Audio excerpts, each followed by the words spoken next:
So yun mga kababayan, matapos po mabisto si Sara Duterte na merong milyon-milyon o bilyon po pesos na halaga sa kanyang mga bank accounts, ay bigla na lang po ito ngayong araw mismo mga kababayan ay lilipad na po si Sara sa kanyang travel around the world, no?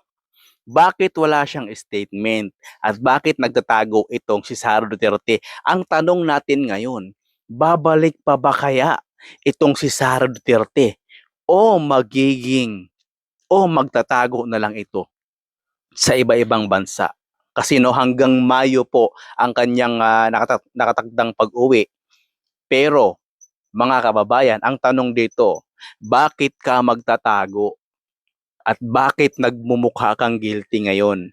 Matapos ba maibulgar ang salin mo at ang record sa AMLAC? Sara Duterte, ginagawa mo na talagang tanga at bobo ang mga tao dito sa Pilipinas.